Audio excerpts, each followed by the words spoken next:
Kalam Habib Syekhan bin Ali As-Segaf.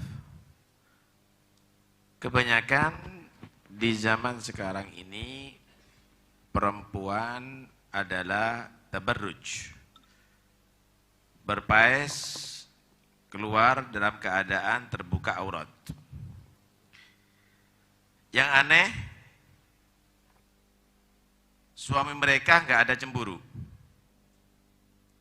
tidak pernah terbeban, dan tidak punya program untuk mengatasi itu. Padahal sudah jelas larangannya dan ancaman dari Allah Subhanahu wa taala dalam kitab Al-Qur'an.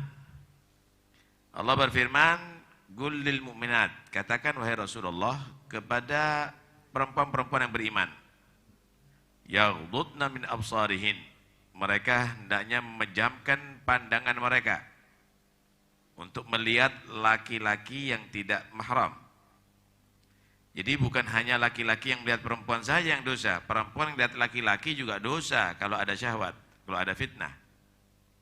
Wa yahfadna furujahun, dan juga menjaga kehormatannya daripada perzinaan, daripada lesbian atau yang lainnya. Wala yubdina zinatahunna illa ma dhahara minha, dan tidak boleh bagi perempuan menampakkan perhiasannya kecuali yang memang layak untuk nampak. Wal yadribna bi khumurihinna, hendaknya dia tadi itu menutupkan dengan kerudung-kerudung mereka ala jubinna, kepada muka mereka. Dalam tafsir illa ainan wahidah, kecuali satu mata. Wala yubdina zinatahunna, tidak boleh bagi wanita untuk menampakkan hiasannya, kecantikannya, perhiasannya, illa li bu'ulatinna, kecuali untuk suami mereka, au abaihinna, atau kepada orang tua mereka, atau kepada mertua mereka, anak-anak mereka, anak-anak tiri, saudara laki-laki, keponakan baik daripada saudara laki maupun saudara perempuan, atau sama-sama perempuan, atau kepada budak. Ini semuanya adalah sudah jelas, nggak boleh berpaes di muka laki-laki secara umum. Dalam hadis Nabi SAW menyatakan, an-nadratu, pandangan baik laki kepada perempuan atau perempuan kepada laki, sahmun masmumun, merupakan panah yang beracun, min syami iblisir rajim, daripada panah iblis yang terkutuk. Saudara, racun itu memang nggak langsung membuat mati kadang-kadang, tapi racun tadi itu semakin membuat lemah dan akhirnya mati. Begitulah kita ketika memandang, baik laki atau perempuan yang saling memandang, di situ berarti kena racun. Yang asalnya sholatnya khusyuk, nggak khusyuk. Yang asalnya semangat belajar, nggak semangat. Yang asalnya dia tadi itu baca Qur'annya tadi itu bisa tadabbur, nggak bisa tadabbur, karena sudah kena racun. Yang lebih daripada itu lebih parah, lebih ingin kenal. Setelah dia melihat, setelah kenalan lebih ingin dekat, setelah dekat lebih dekat lagi, akhirnya terjadilah perzinaan. Itulah yang memang yang terjadi. Nabi Isa alaihissalam menyatakan, an-nadratu tazra'u syahwa fil qalb. Melihat yang bukan mahram itu akan menanamkan syahwat, ada di hati. Hati itu ibarat tanah, kemudian nadhlah itu ibarat bibit. Kalau kita melihat yang tidak benar, di situ akan muncul nanti syahwat yang syar, akan muncul nanti yang tidak baik, mengajak kita sampai kepada perzinaan. Semakin berkembang, semakin berkembang, lama-lama khalas bisa free sex nantinya, naudzubillah.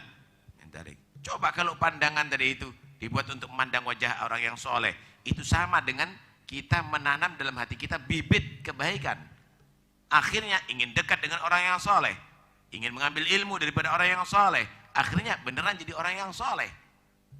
Karena itu jangan kita memandang kecuali pandangan itu akan bisa manfaat kita dunia sampai akhirat. Rasulullah sallallahu alaihi wasallam bersabda, "Ma taraktu ba'di fitnatan adhar 'ala rijal minan nisa." Aku tidak tinggalkan setelah wafatku satu penggoda yang lebih berbahaya terhadap laki-laki melebihi daripada wanita. Kadang-kadang sekarang Masya Allah lewat chatting ya, lewat WA, entabih, hati-hati. Ini yang pakai serban bisa hilang, miber serbannya ini. Karena itu hati-hati, jangan main-main. Ini fitnah yang paling besar bagi laki-laki. Wa hukmu syahwat la tuthir illa min tariqin nadhar nisa. Syahwat ini memang tidak akan bangkit kecuali lewat pandangan kepada perempuan. Pandangan terhadap perempuan. Dan pandangan terhadap perempuan, saudara, kenapa? Karena ada zina. Hayyakumullah. Pandangan kepada perempuan itu karena ada zina, karena ada hias, karena ada pakaian, karena ada macam-macam. Kenapa perempuan tadi itu bisa tabarruj, yang akhirnya bisa terjadi pandangan yang menjadi manusia tadi itu terjerembab? Ya karena disediakan sama orang tuanya, sama keluarganya, sama suaminya pakaian yang bagus-bagus. Dibelikan gelang kalung yang bermacam-macam, kemudian make up yang macam-macam. Setelah itu orang tua nggak tanggung jawab, suami nggak tanggung jawab, nggak mengontrol lagi. Musibah yang terjadi ada di mana-mana. Akhirnya istri selingkuh. Kenapa? Karena kelihatan cantik di muka orang, suaminya udah tua, kelihatan semakin tua. Anak akhirnya selingkuh. Kenapa? Karena ada yang ngebet ada di luar. Antum semuanya yang salah. At-tahmil minar rijal.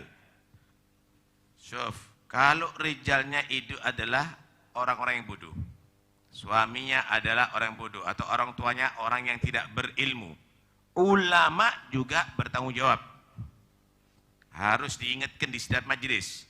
Awas putri kamu, awas istri-istri kamu, jangan boleh terbuka auratnya, jangan paes ada di halayak rame. Ulama akan mendapatkan siksa nanti dan dosa kalau diem.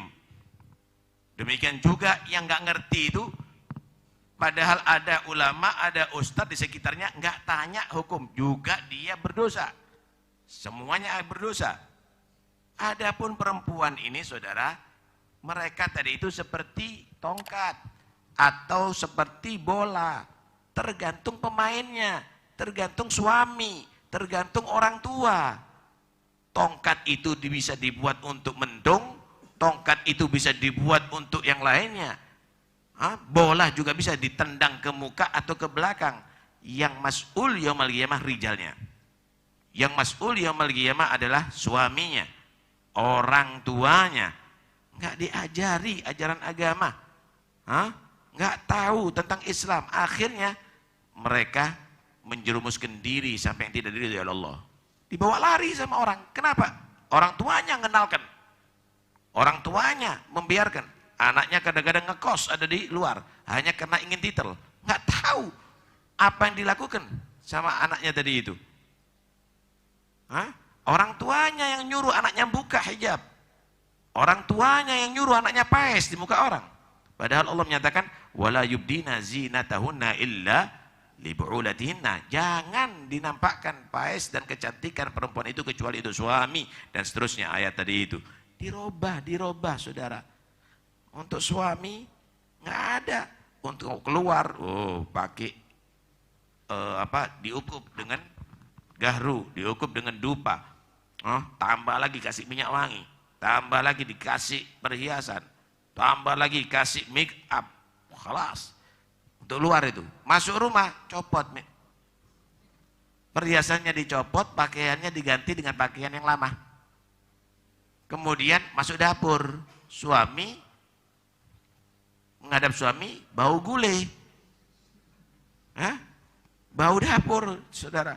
Itu yang terjadi, dan ini adalah fitnah yang sangat luar besar. Habib Husain Muhammad Al-Haddad. Habib Husain Muhammad Al-Haddad yang tadi di Holi. Satu saat pernah melihat ada satu walaiti juga melihat anaknya pakai pakaian mini begitu ya. Auratnya kelihatan. Habib Husain datang. Kif biasa kata dia. Kalau seandainya inti waktu di Hadramut, anak sama tongkat anak ini, anaknya inti pakai pakaian yang rapi, yang bagus tertutup auratnya, anak singkap dengan tongkatnya anak ini, sampai kelihatan pahanya anaknya kamu. Kif, inti marah nggak? Marah, Kif nggak marah. Tapi kau sekarang membelikan anak kamu pakaian untuk tersingkap semua auratnya. Fin aglak, mana akalnya inti? Orang luar kalau orang lain kalau ngangkat, inti marah. Ini adalah pelecehan dan macam-macam. Tapi inti orang tuanya berikan pakaian seperti itu. Mana otaknya inti? Tapi Allah akhirnya disuruh anaknya menutup itu semuanya. Nah kita semuanya kadang-kadang lihat orang tuanya kadang-kadang tidak punya akal. Anaknya diberikan pakaian-pakaian mini, pakaian-pakaian ketat. Haram ada. Ini nggak benar ini semuanya. Karena itu kita harus paham. Jangan nanti kalau anaknya terjerembab baru Kif, anak-anak hibuan, anak-anak dibawa lari, anak itu ente as-sabab. Kamu sebab. Kenapa nanya ente biarkan keluar begitu tanpa mahram? Kenapa dia ente biarkan berpaes di muka orang? Ini yang katakan Habib Syekh. Nah ini fitnah azimah. Mudah-mudahan Allah Subhanahu wa taala menyelamatkan kita semuanya. Amin ya rabbal alamin.